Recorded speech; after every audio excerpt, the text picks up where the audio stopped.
Okay, so I'm just going to repeat myself really quick because now I'm recording. So here's our family of graphs.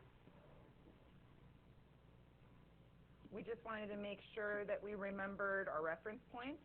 So with squares, it's over 1, up 1, over 2, up 4.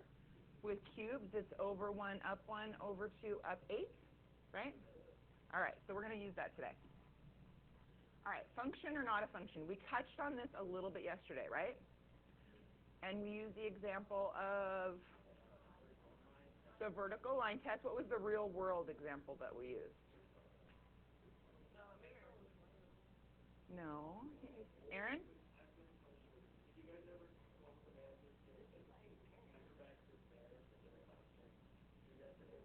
You know what? We didn't revisit that. I didn't talk to Easton about it.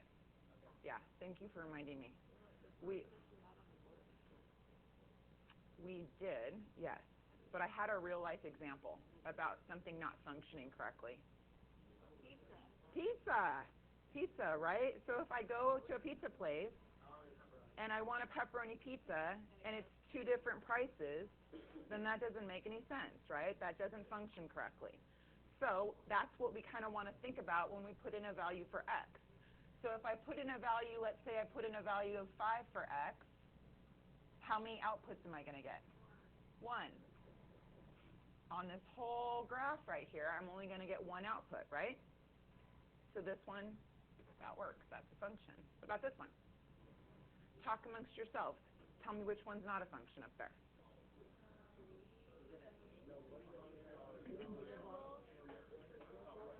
It has to be on the x, about on the x. Yeah, that's why we call it a vertical line test. Talk. Not just to me, talk here.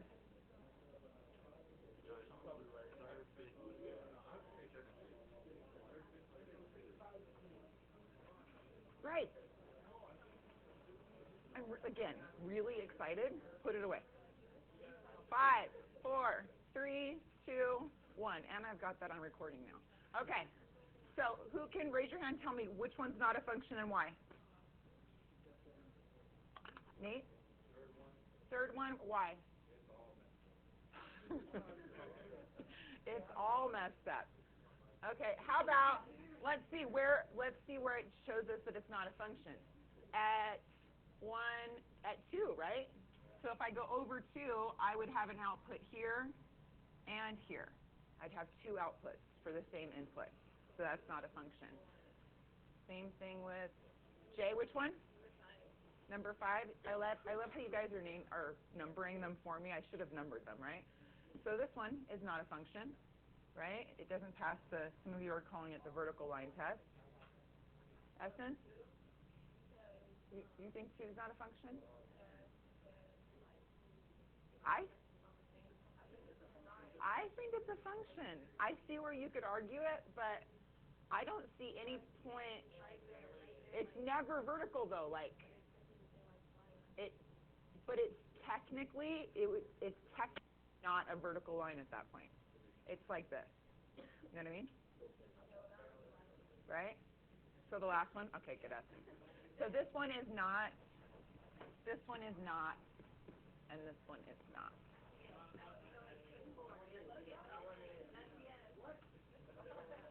This one is. Thank you. I'm just making sure you guys are on your toes. Better? Okay. Yeah, Kane.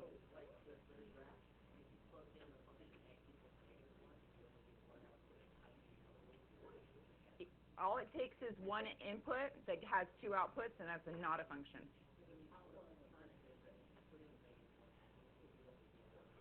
Exactly. So from here, so what Kane is saying is that if you put in -1, it's a function, right? It's a function. Oh, it's not a function. But it's the whole thing. It's the whole thing. It's either all or none. That's a really good question. I love the question. It's either all or none. If there's only 1 point that makes it not a function, the whole thing is not a function. It's functioning correctly until you get to that point. Aaron? Well, on these, Gosh, these are good questions. We're never going to get to our homework today. But I don't care. I know, it's okay, and it's a Friday, right? I'd rather take these good questions. Okay, Erin, so if you're looking at a table, you would only know it's not a function if you have two outputs that are the same. So you'd have to look at a table. When you're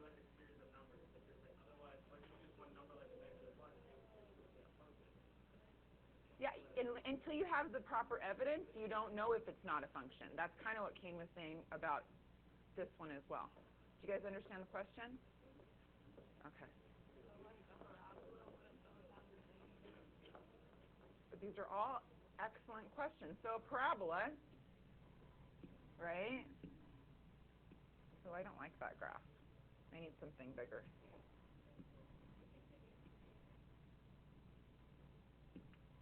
Sound better? Yeah.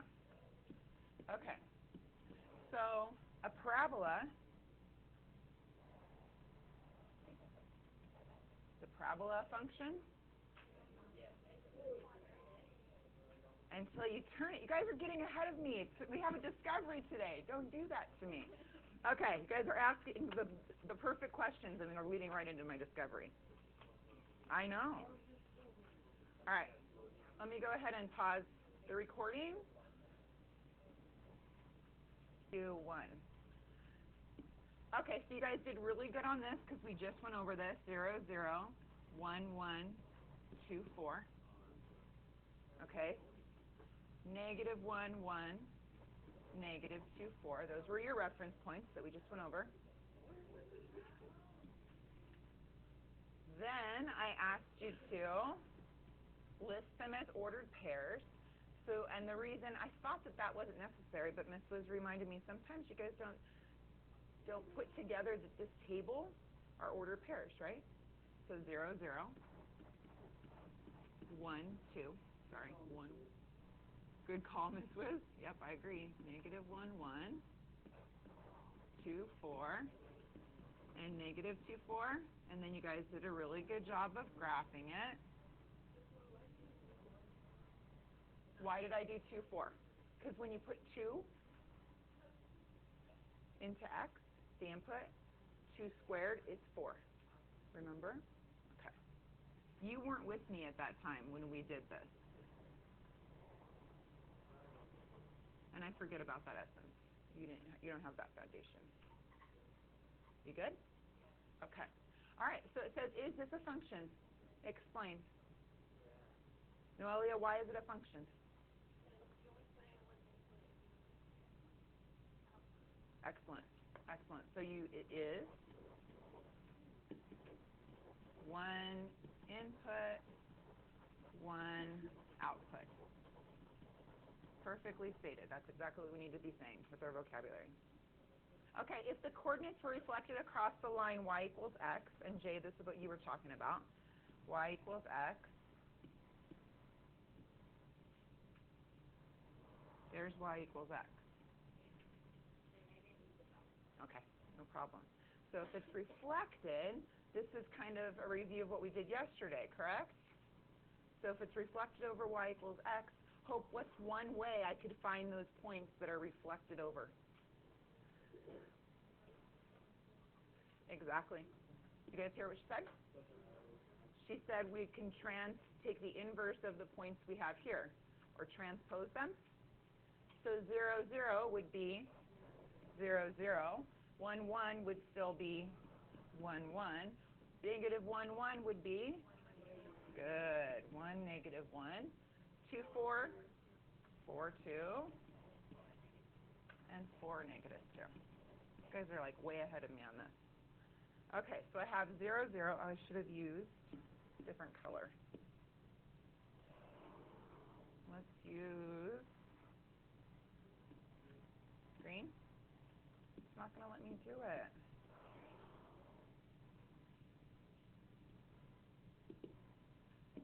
Gosh darn it. Okay, I'll just use green on the graph. Okay, so 0, 0, and then 1, 1, and 4, 2, 1, 2, 3, 4, 4, 2, and 4, -2, so it looks like this. Awesome. Is this image a function? No. No. One input, two output. Good.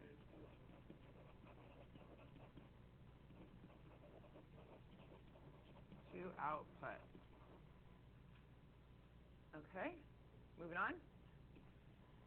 All right, so what part of the original pre-image should we keep so that its inverse is a function too? Write this as a domain statement, and this is where Kane said he was getting stuck, right? Did you guys get stuck there too? Okay, so let's all agree that if we get rid of the bottom portion of it, then it's now going to be a function, correct? Okay. So in order to do that, what would be my domain statement? I'd have to have a restriction, right? Remember that? So the domain is talking about the x-axis, right? So actually, it would be ranged, right? We wouldn't be talking about the domain because for the x-axis, it has two outputs, correct? Ret.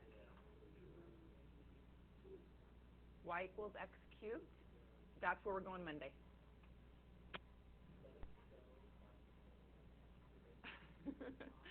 Okay, so like Hope said, we should be talking about the restriction should be range, right? Not domain, because we're talking about the y-axis. So y should be greater than what? We don't want anything down here, so y should be greater than 0. Greater than or equal to 0? Awesome.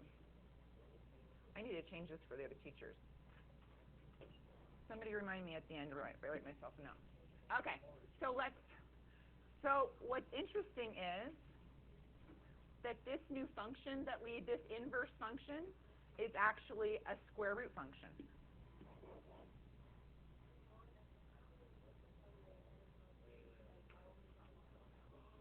Because we need it to be a function. Essence, did you guys hear her question?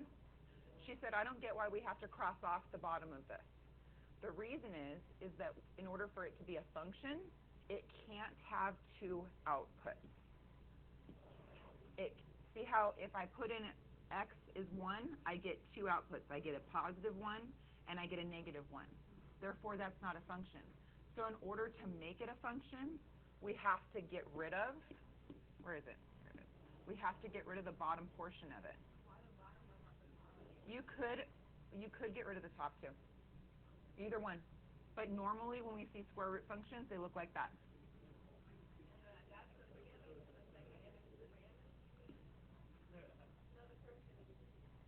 Hold on, these are good questions, and I've got talking going on, and I want to address them.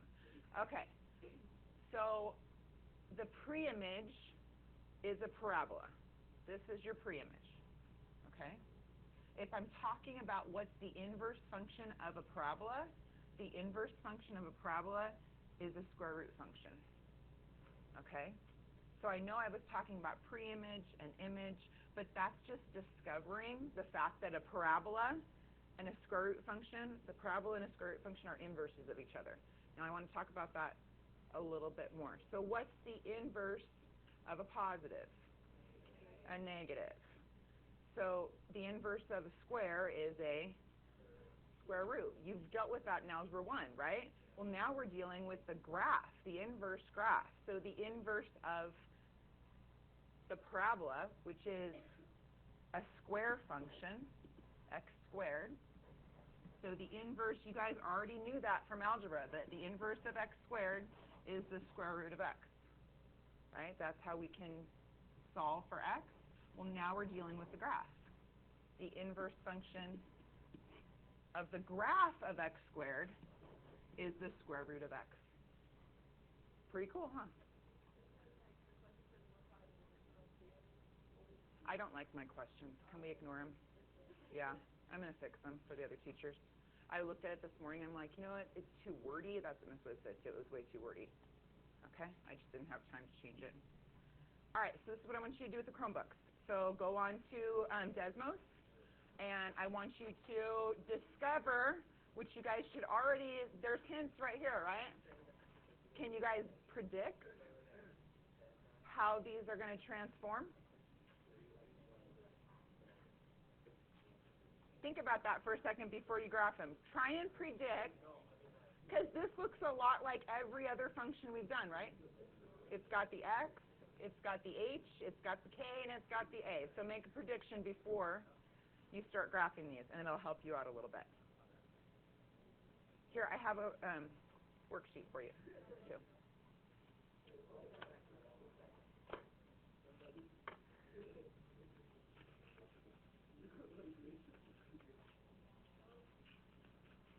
Remember, don't take a whole lot of time. You only need a couple reference points to graph these. No, this is my next discovery. You get 2 discoveries today. No, you can't do the homework. You haven't finished the discovery. It's, oh my gosh. I forgot to pause.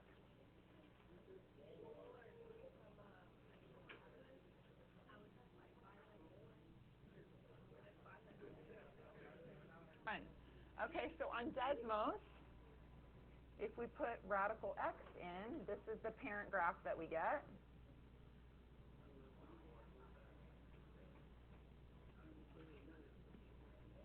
So it looks like this.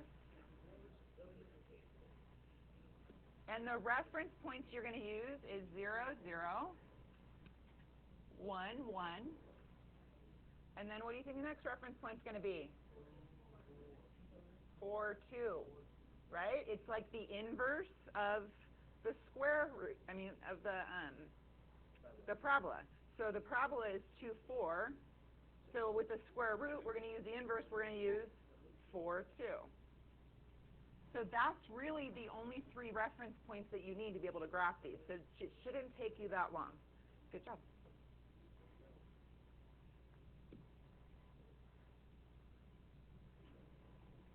And the reason we use the 4, 2 is the square root of 1 is 1. What's the next square you would put in there? No, because you can't find the square root of 2, right? You would use 4, exactly. You would use 4 because the square root of 4 is, so what would be the next one you'd use? Good job, 9. That would be the 3rd reference point you would use, but you don't need that many. Okay, does that make sense? You only need these 2, yeah, and the origin. This would be the origin. So your starting point, and then 1, 1, 4, 2. Yes. That's what you're supposed to be discovering, the stretches. With the Chromebook. Oh, you've got that. Never mind. I'm going to put this away for you, okay? You're welcome. All right. So why don't you guys go ahead and close your Chromebooks. Pencils down.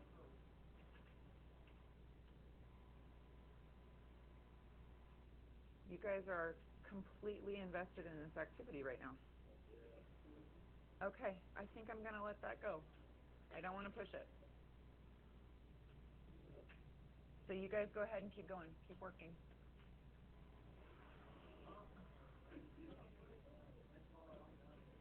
Good. All right, I'm going to give you a few more minutes, and then we'll discuss it, and then we just won't get to the homework today. I'll save it for Monday. No. 5, 4, 3, 2, 1. Parting. Okay, so this is my parent graph. We already looked at this one. And this one, you guys told me, shifts to the left 2. Well, then I still have the same reference points, right? I just have a new origin. So it's over 1, up 1, over 1, 2, 3, 4, up 2. This one isn't shifted horizontally, it's shifted vertically. So I'm going to go up 2, and then it's the same reference points. Over 1, up 1, over 1, 2, 3, 4, up 2. See how I don't even need Desmos, and I don't even need a t-table? Correct? Right. I need you to put that away. We need to talk about that. Okay. Yes, we're about to have a meeting after class. Yes. Glad you realized it. All right. This one's going to shift down to positive 2. Good. So again, I'm going to go over 2, down 2. There's my starting point. Same reference point. Over 1, up 1. Over 4. 1, 2, 3, 4. Up 2.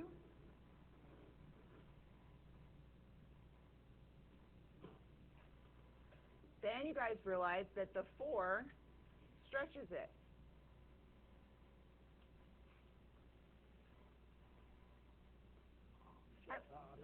At lunch now. Thank you.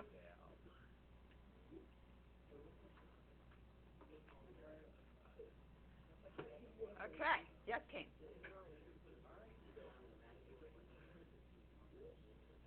You want to put a parentheses?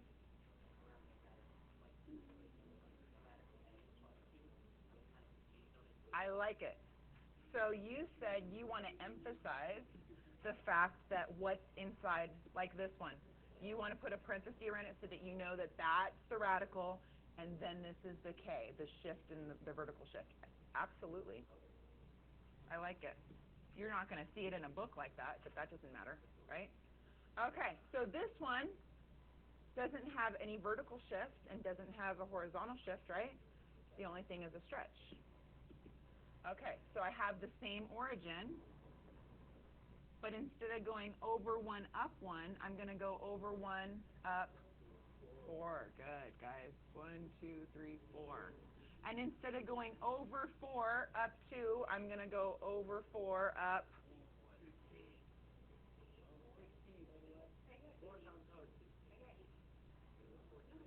Let's think about that. 1, 2, 3, 4. Normally I go over 4, up 2, but I'm going to go 4 times as much. So instead of 2, I'm going to go, good, 1, 2, 3, 4, 1, 2, 3, 4, 5, 6, 7, 8. You're going to go up 8. You're just multiplying the stretch by 4. Then what did you notice with this one? This one wasn't a stretch of 4. This one was a stretch of 2. Why? Because the square root of 4 is 2. So this one was a stretch of 2. So no horizontal and no vertical translation. It's still at 0, 0. But instead of going over 1, up 1, we're going to go over 1, up twice as much. And instead of going over 1, 2, 3, 4, instead of going up 2, I'm going to go up 4. 1, 2, 3, 4. Twice as much. What did you discover about the negative sign?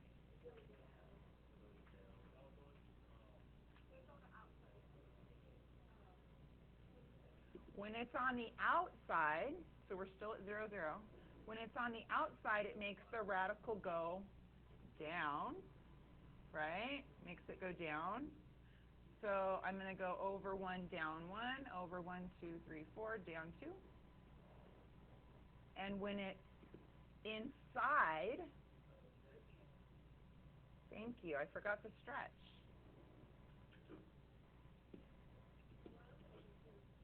One, 2, 3, 4.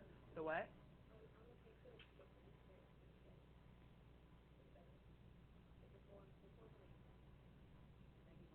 Yeah.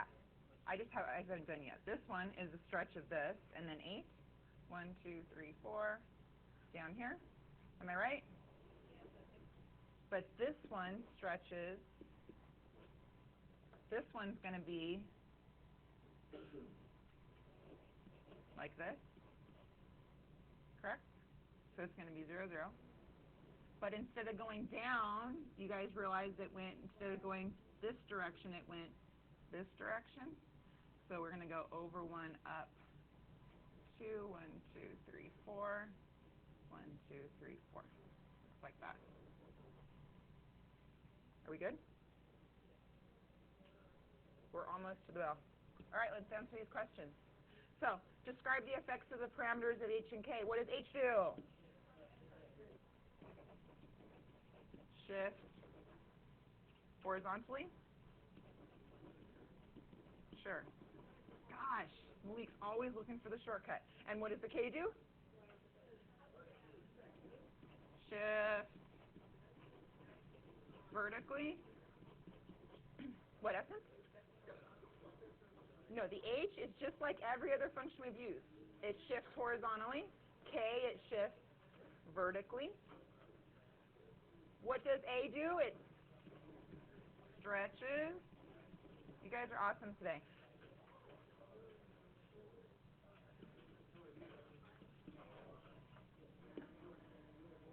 All right, go ahead and pack it up.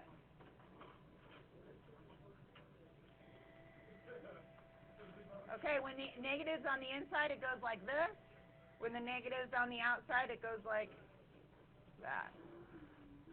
Good job. Have a great weekend, you guys.